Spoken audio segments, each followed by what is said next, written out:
The Mother's Day bill was $642. My son-in-law slid it across the table with the small, bright smile he uses when he has been waiting for a specific moment.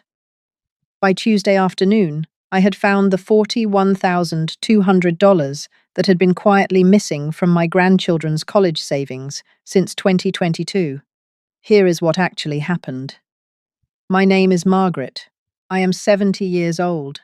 My husband Harold died in 2018. We had been married for 44 years. He had been a public school principal for 31 of those years, and a careful man for all of them. He had left me. When he died, a small brick Cape Cod on a quiet street outside Cleveland, a paid-off mortgage, a modest investment portfolio that produced enough monthly income to live on without worry, and an educational savings account I had opened in 2014 for our 3 grandchildren. The account had been Harold's idea. He had opened it on the day our oldest grandchild, Madison, was born. He had said, at the time, "Margaret, the grandchildren are not going to need a fancy inheritance. They are going to need an education. We are going to fund that, quietly, across 20 years. We had funded it. Across the next 4 years, Harold and I had deposited $250 a month, every month, without fail. After Harold died, I had continued the deposits on my own.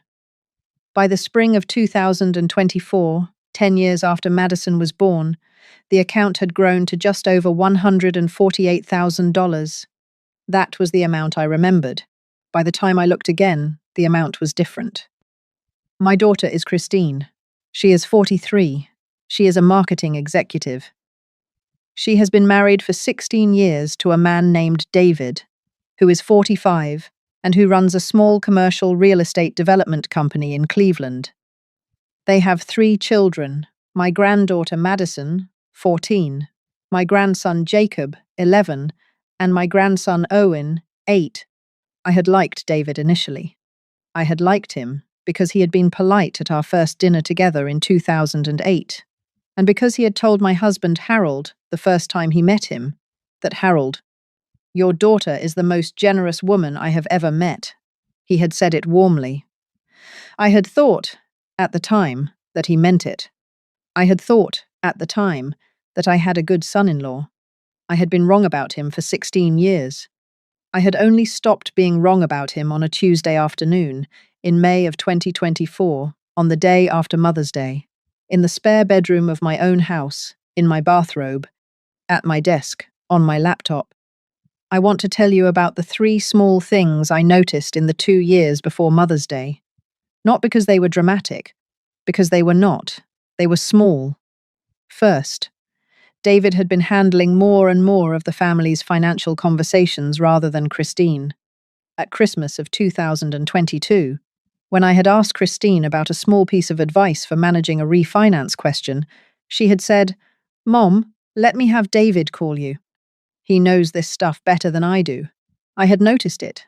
I had told myself it was modern marriage. Second, I had been diagnosed with cataracts in early 2022. The reading glass strength I had been using since 2015 had stopped working.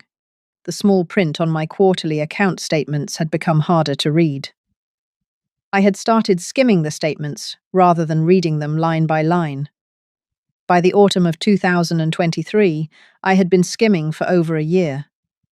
By the spring of 2024, I had not opened a paper statement for 9 months. I had been telling myself the account was fine because the account had always been fine. Third, and this is the one I have thought about most since.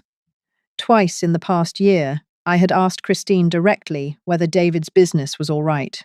The first time had been at Christmas of 2023. She had said, "Mom, don't worry about it. We're fine. Don't make this into something." The second time had been on a phone call in April of 2024, 4 weeks before Mother's Day. I had asked the same question. She had said, almost the same words, "Mom, please, we're fine. Don't push on this." I had stopped pushing. I had stopped pushing because my own daughter had asked me to stop pushing. That had been the mistake, not the missed statements. not the cataracts. The 2 times I had asked, the 2 times Christine had deflected, and my quiet decision to honor the deflection. If I had asked a third time, perhaps I would have learned in April what I was about to learn in May. I would have lost only $6,000 instead of $41,200. But I had not asked a third time. I had gone to Bertinelli's instead.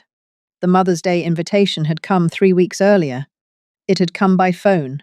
David had called me, not Christine.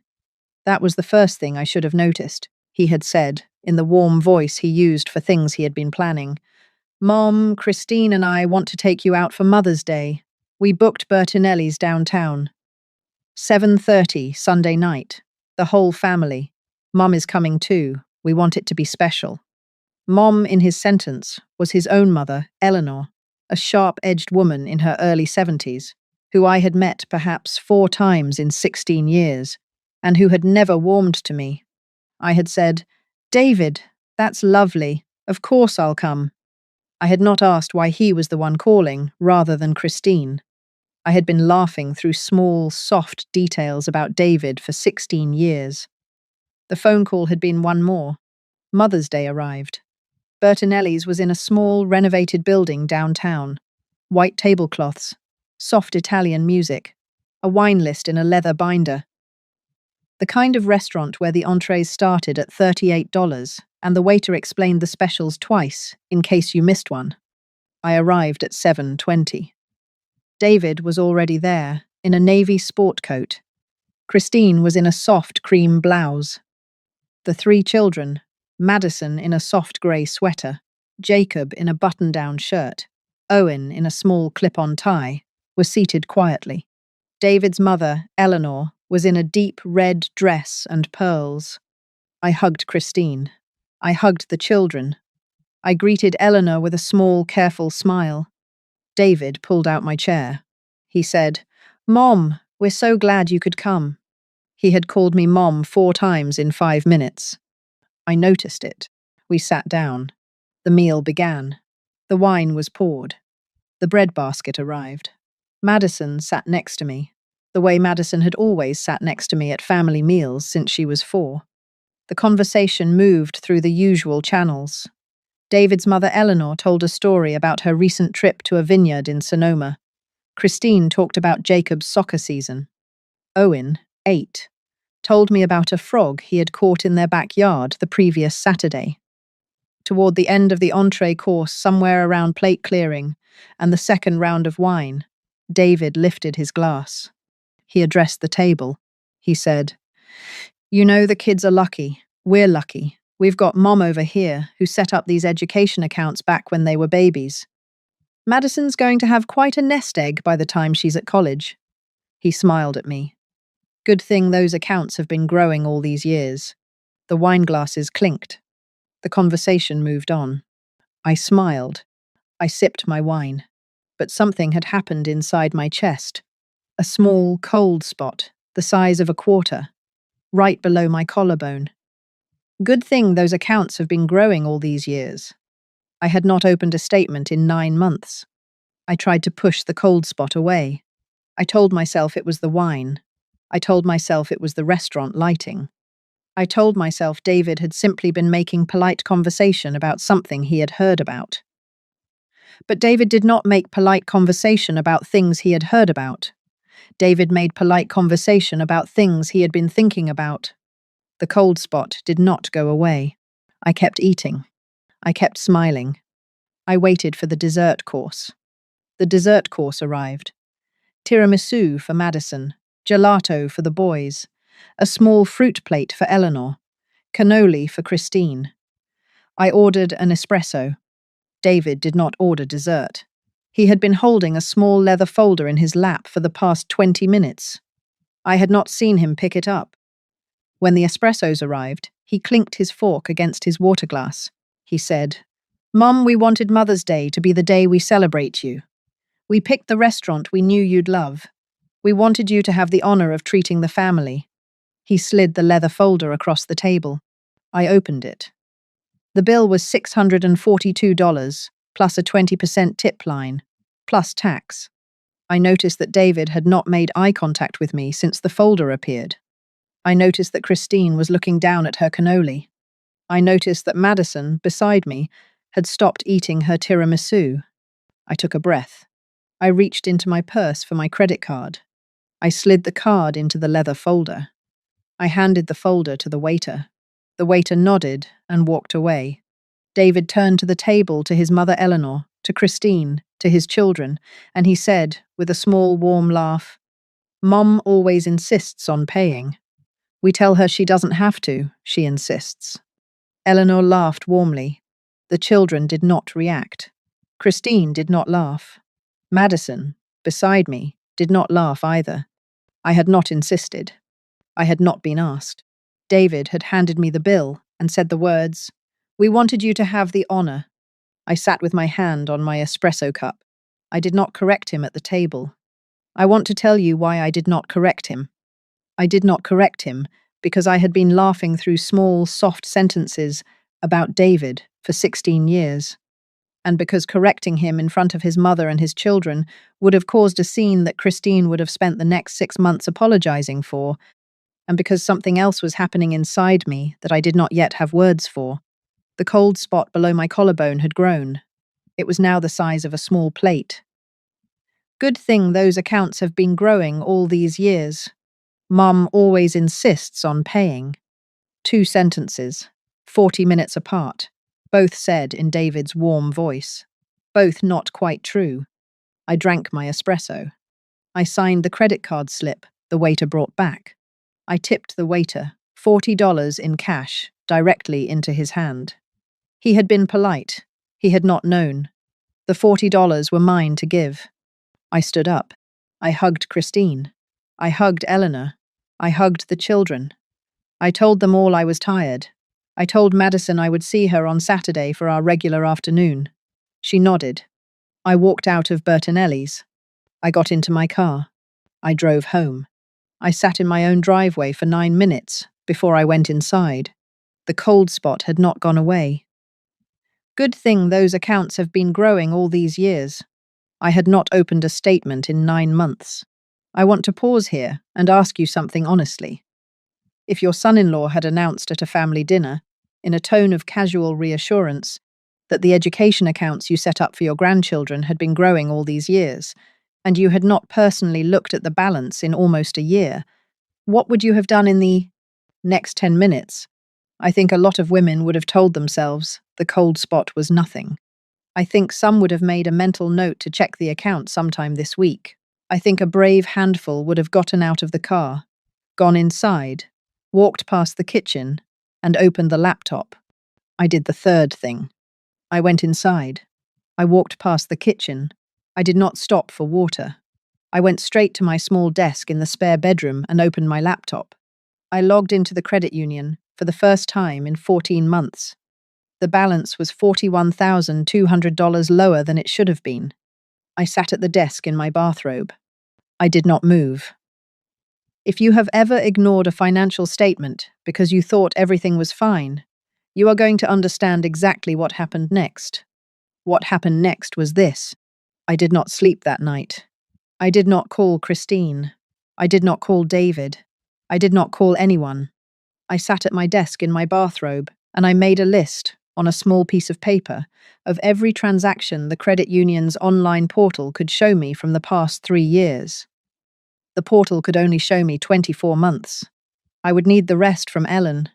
Ellen Barnes had been the branch manager at our credit union since 1996. She had opened our first joint checking account with Harold. She had known me for 28 years. At 9 o'clock the next morning, I called Ellen. I said, "Ellen, I need to come in this morning. I need to see every withdrawal from the educational savings account for the past 3 years. I will be there at 10. Ellen said, "Margaret, I will have it ready."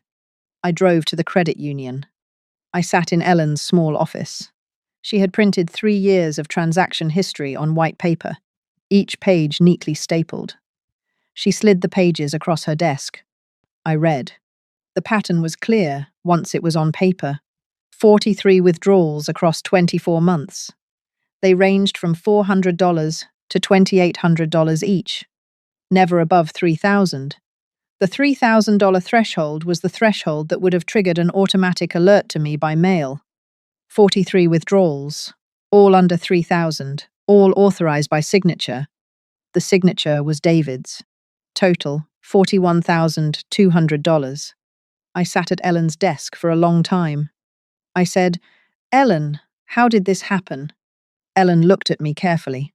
She said, "Margaret, when you added David as an authorized signer in 2017, when you went to Italy with your sister for 3 weeks and wanted someone available in case of emergency, you authorized him to make withdrawals up to $3,000 per transaction without secondary approval. The withdrawals have been technically authorized. They have also been, by my professional assessment, inconsistent with the stated purpose of the account. These are what we call unauthorized purpose withdrawals, authorized by signature, but used for purposes outside the account's defined intent. The credit union does not classify them as theft, Margaret, but they are a clear breach of the family trust the account was established under. You have grounds for a civil repayment demand." She paused. She said, "I will help you fix this today."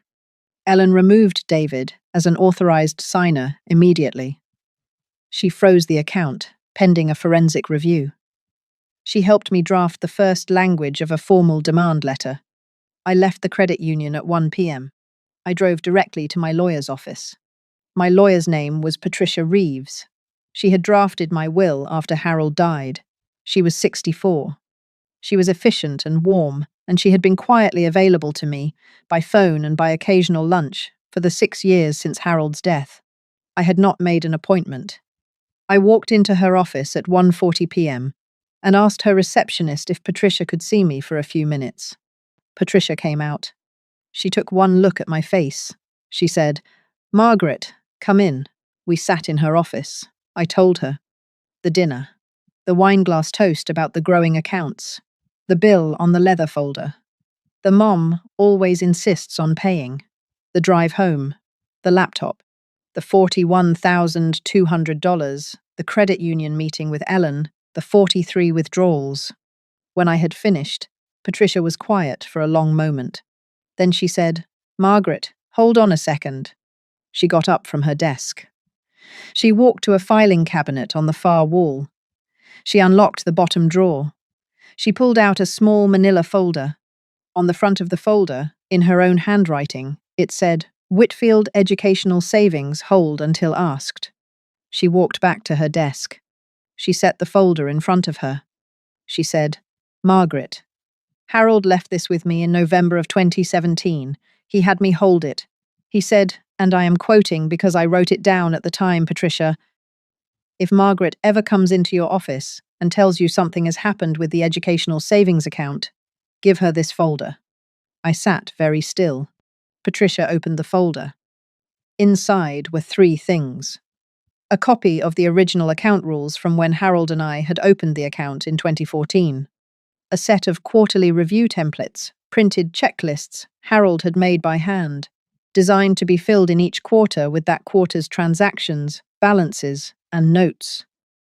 And a small, sealed cream envelope with my name on the front in Harold's handwriting. Patricia slid the envelope across the desk. I broke the seal. I read, "Margaret, if you are reading this, something has come up with the educational savings account. I am sorry I am not there. Here is what I know. In November of 2017 at Thanksgiving dinner, David asked me 3 questions about the account. He asked the balance. He asked the growth rate. He asked the withdrawal rules. He asked them in the order. A person asks them when they are conducting financial due diligence on someone else's money. I said nothing at the time. I should have. I am writing this instead.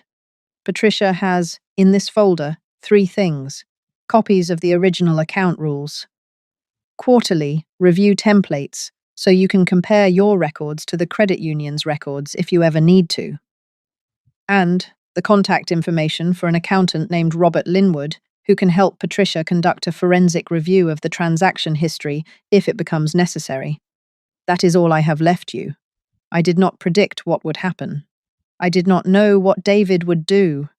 I only knew, after that Thanksgiving, that he was the kind of man who asked the kind of questions a careful man pays attention to. If you are at Patricia's office now, you have already done the hardest part. You have noticed. Trust Patricia. Trust Ellen at the credit union. Whatever has happened, the money was for the grandchildren. The grandchildren still get the money. The path is paperwork. Take it. I love you. Harold. I folded the note. I did not cry. I set it on Patricia's desk. I looked at her. I said, Patricia, he didn't predict it. Patricia said, he didn't predict it. Margaret, he was just careful.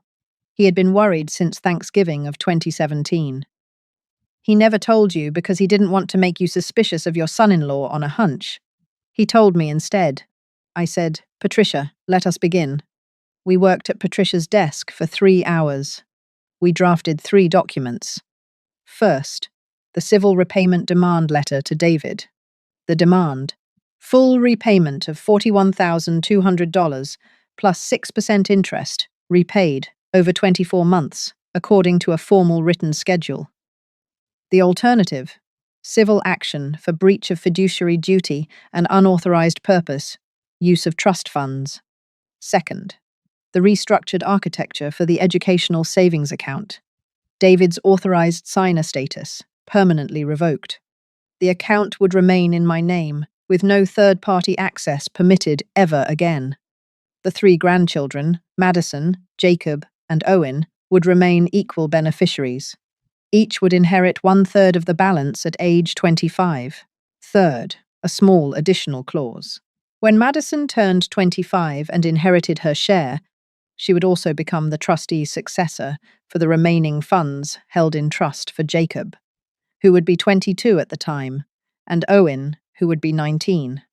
Madison would manage their portions on their behalf until each reached age 25. She would be the trustee, not the favored inheritor, the future overseer. We finished drafting at 5:15. By 6 p.m. on Tuesday, the certified mail to David was ready. It went out Wednesday morning at 9. Christine called me on Thursday morning at 9:47 a.m. I had been waiting for the call. I had not been sure when it would come, but I had known it would come. I picked up on the second ring. She was crying before she said hello. Mom, what is happening? What did David do? I said, Christine, sweetheart, sit down. I am going to tell you what I learned this week. I told her. The dinner, the bill, David's wineglass toast, the drive home, the credit union, the $41,200, the 43 withdrawals over 24 months. Christine was silent for a long time. She said, Mom, David told me yesterday. He told me he had been making temporary withdrawals from the account. He said he was going to pay it back. He said it was just to bridge a business loan. Mom, I had no idea about the loan. I had no idea about the amount. 41,000. Mom, I said, Christine, the withdrawals were not bridging a cash flow problem. The withdrawals were paying the principal on a small business loan David took out in 2022 without telling you. The credit union's records make this clear. Ellen has confirmed it. Patricia has the paperwork. Christine was sobbing harder now. I took a breath. I said, Christine, there is one more thing I want to say. I want to say it carefully because I love you, and because I want us to come out the other side of this in a way we can both live with. She was quiet on the line. I said, twice this year, sweetheart, I asked you whether David's business was all right. Once at Christmas. Once on a phone call in April. Both times you told me not to worry about it. Both times you told me you were fine. Sweetheart, you knew enough to be worried. You did not know the amount. You did not know about the savings. But you knew enough to deflect when your mother asked. I am not blaming you for what David did. That is David's. I am telling you that when I asked, twice, and you told me to stop, I stopped. If I had asked a third time, or pushed harder the second, we might have found this in April instead of May. I would have lost only $6,000 instead of $41,200. That is the part of this you and I will have to work through together, over the next year. Not the criminal part, the honesty part, the asking and the deflecting, that part is ours. Christine was silent for a long moment. She said, Mom, I knew. I knew there was something. I told myself if I didn't say it out loud, it would not be true. I am Mom. I am so sorry. I said, Sweetheart, I know. I said, Christine, here is what is going to happen now. The educational savings has been restructured. The grandchildren will inherit equally 1/3 each at age 25.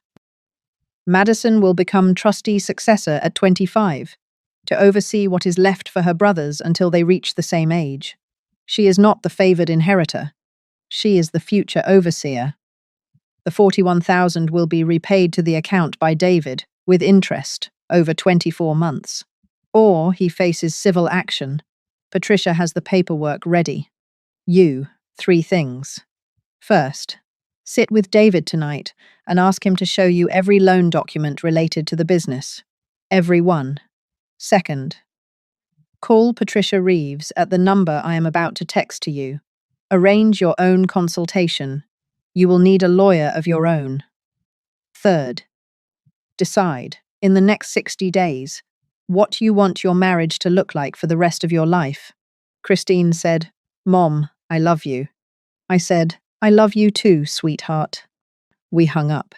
I sat at my kitchen table for a long time after the call ended. I made myself a cup of tea. I waited for Saturday. Madison came over the Saturday after the phone call. She had been spending every other Saturday afternoon at my house for 2 years. Christine had arranged it in 2022 after noticing that Madison had been asking why we don't see Grandma more.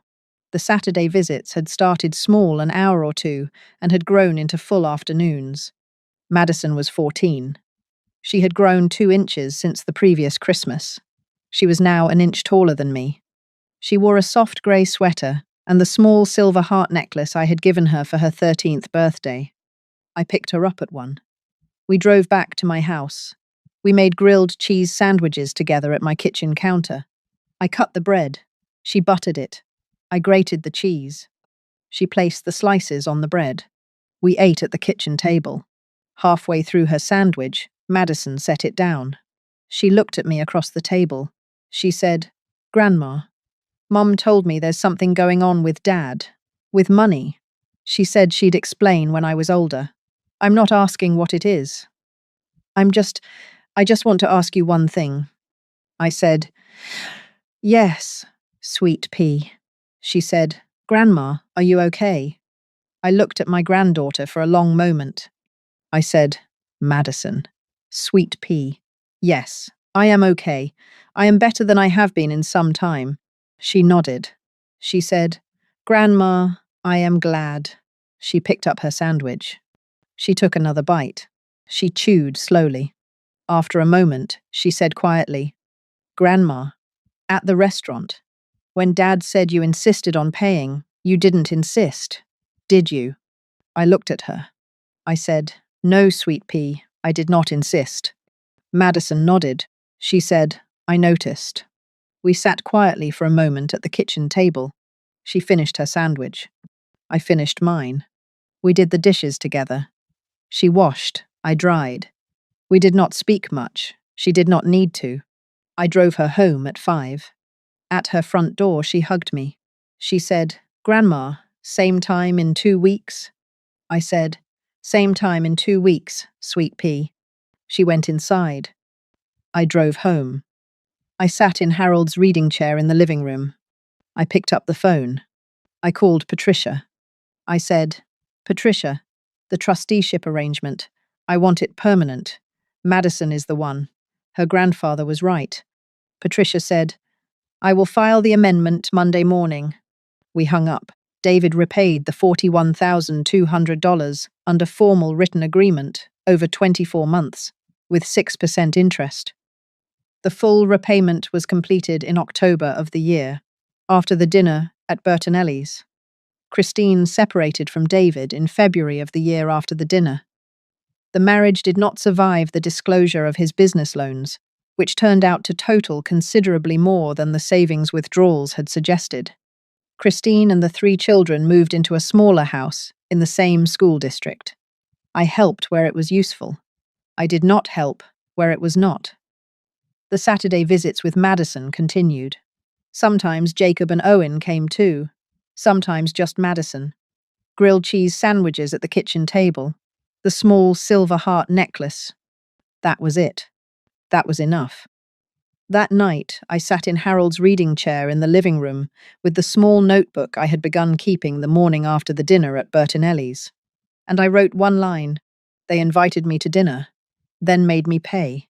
So I made them pay the loan alone, and I learnt, at 70, that the most generous thing my husband ever did for me was not the predictions he did not make. It was the note he left in 2017, telling me, in his own handwriting, that if anyone ever made me feel confused about money, I should call Patricia before signing anything. Sometimes dignity does not arrive with shouting. Sometimes it arrives at a kitchen table on a Saturday afternoon, when a 14-year-old grandchild, between bites of a grilled cheese sandwich, quietly says, "I noticed." I closed the notebook. The educational savings was restored. Madison would be the trustee. Christine was free. David was paying the loan alone. Harold had not predicted any of it. He had only been careful. Careful had been enough.